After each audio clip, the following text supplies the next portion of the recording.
I call it Maureen O'Sullivan, sharing time with Deputy Tom Fleming. Yeah, 10 okay. minutes each. Thank you very much. I think there used to be a time when people were not so fearful of budgets because they approached them in the expectation that something would come from them, and something usually did, whether it was a small increase in the old age pension or social welfare or the Christmas bonus, which is still very badly missed, I can tell you, in inner city communities. But of course today people are approaching budgets in a very fearful way, and the whole question is how much is going to be taken from them. And I think, we do see today that there are things taken from significant groups of people in this budget.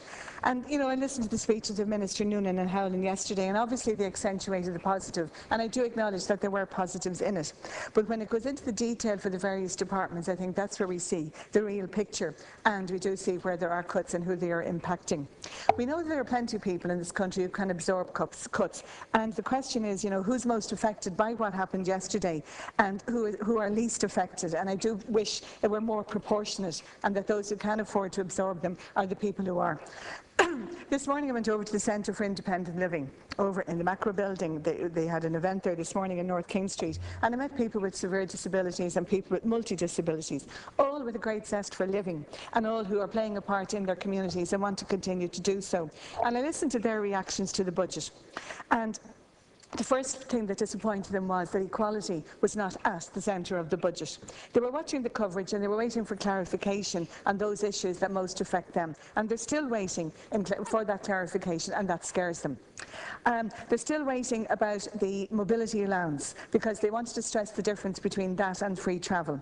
They're still waiting about information in relation to aids and appliances, and especially in relation to the PAs. We know a year ago that PAs were cut, and we know the anxiety and the stress that happened, that caused those people. What's happening now is PA hours are being replaced with home help hours, which is not the same, because the home helps don't have the time, they don't have the hours to do services like shopping and like cooking, and they were telling me that that's having an impact on their access to healthy food. They have a fear of getting mixed up in the new moves on medical cards because they saw what the random checks did to people who genuinely had medical cards, and then they were faced with the additional pressure and the stress to gather the evidence and to gather the forms to get those medical cards back. Now, the phone allowance really hits some of those, including the 950 allowance, because they need that landline, and for some of them that landline is connected to their alarm system, because some of them have PAs who leave at 10 and 11 o'clock at night. There's also the aspect that so much of the information that they need for day-to-day living is accessed through the internet. That's connected to their landline, and it's also a contact for them for social interaction. Some of them are also going to lose their exceptional need payment. The Disability Federation of Ireland also had a comment on the budget that it's not protecting people with disabilities. While they do acknowledge the benefits, the positives in it, but what they're saying is that the plans for social inclusion have been weakened.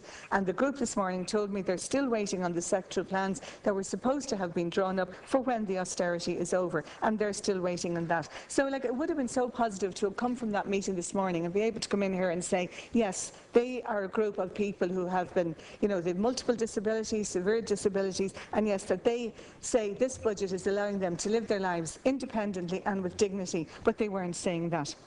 I'm part of the Oireachtas group on mental health, and we made our pre-budget submission. And we've had a number of exchanges in the House here with the Minister in relation to the provision of the 35 million in previous budgets. I see that the 20 million is what is committed here in this budget, so it's down 15 million. So my question is, will what was not spent in the previous 35 millions be added to the 20, or is the 20 what was not spent out of the previous 35 millions? I'm sorry the Minister has left, because I've said before here that housing is a major crisis in Dublin Central.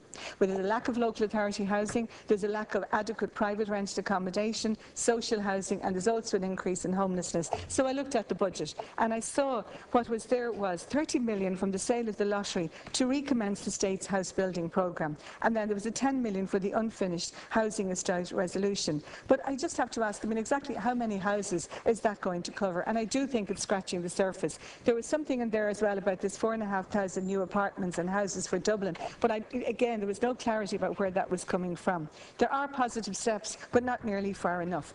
We also have local authorities, and when it comes to them absorbing the funding cuts, there's a need to ensure that there's no pass on directly or indirectly to those providing services for the increasing number of homeless people.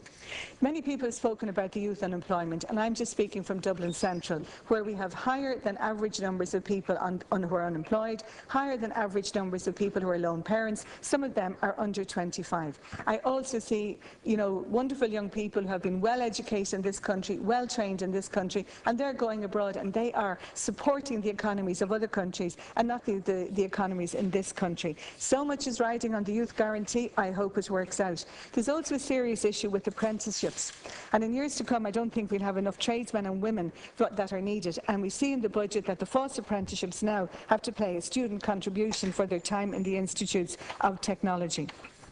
On the elderly, we know that the better off have been able to save, and they were encouraged to save, and now they're penalised for saving, and maybe ironically it's going to see an increase in them spending, because what's the point in saving if the government are going to keep clipping away at that.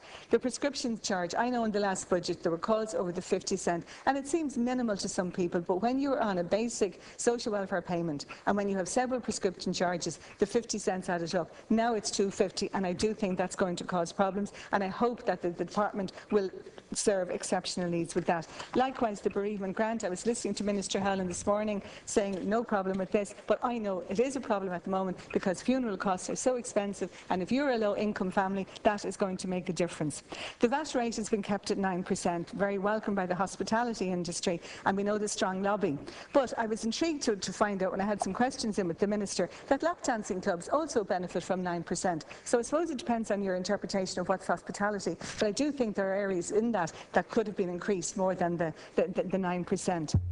I've spoken before about corporate tax, and it's being retained at 12.5%, but I hope the 12.5% is collected in full.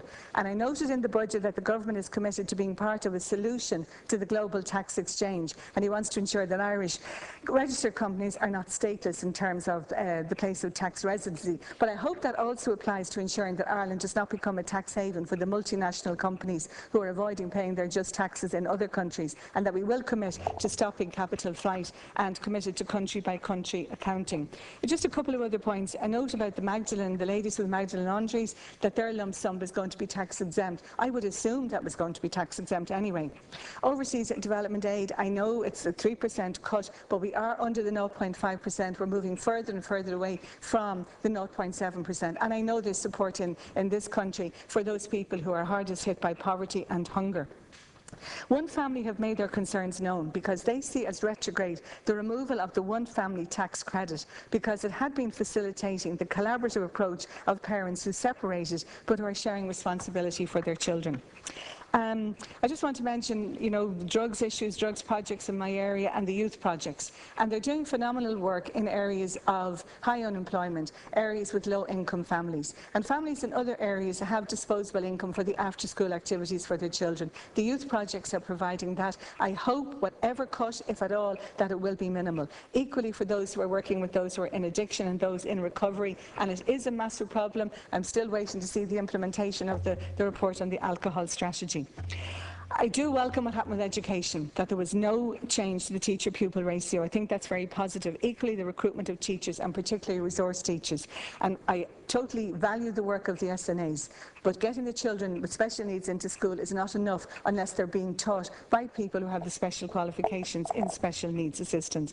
So when I look at the budget overall, we look at who's benefiting. Obviously business benefit, investors benefited, those who are comfortable benefited, and there is a driving factor of repaying the debt.